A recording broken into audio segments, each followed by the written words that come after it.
Le tribunal de Nanterre avait donné rendez-vous aux avocats de Laetitia Hallyday, Laura Asmet et David Hallyday ce jeudi 24 mai 2018 dans la matinée pour discuter du calendrier judiciaire du second volet de l'affaire, la validité du testament américain de Johnny Hallyday, signé 3 ans avant sa mort en Californie. Au terme de cette courte audience, BFM TV faisait savoir que l'avocat de Laetitia Hallyday a refusé la médiation proposée par le juge avec les avocats de David Hallyday et Laura Asmet.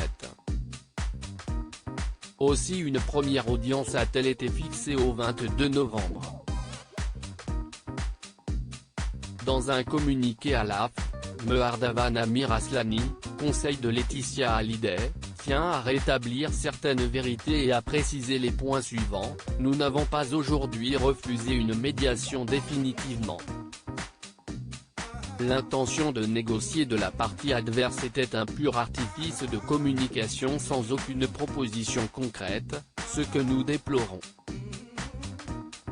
Nous confirmons que notre cliente a été et demeure ouverte à toute discussion et proposition de conciliation permettant de faire respecter les dernières volontés de Johnny Hallyday et de rétablir un climat apaisé au sein de sa famille.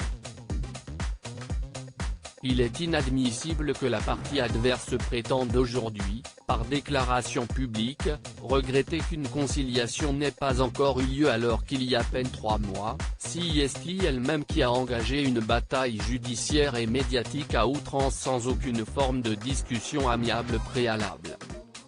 Contrairement à ce que la partie adverse essaye de véhiculer, je rappelle que ma cliente est avant tout victime des procédures engagées et que sa seule préoccupation est de veiller au respect des dernières et très claires volontés de son défunt mari.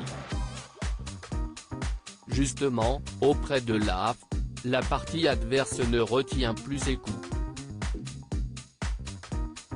Cette médiation a été refusée par la partie adverse qui a souhaité développer un incident de procédure, affirme me Emmanuel Ravana, l'un des avocats de Laura Asmet. Par la volonté de la partie adverse, la procédure est destinée à durer sans doute de longs mois et de longues années. Volontairement, au début de cette procédure, nous avions modéré nos demandes de sorte que Laetitia et sa famille ne puissent en aucun cas souffrir d'une asphyxie financière comme il a pu être injustement dit. Très clairement aujourd'hui, par le refus très net, très sec de cette médiation, nous entrons dans une phase judiciaire nécessairement plus dure. Nous utiliserons l'ensemble de nos moyens pour pouvoir parvenir à nos fins.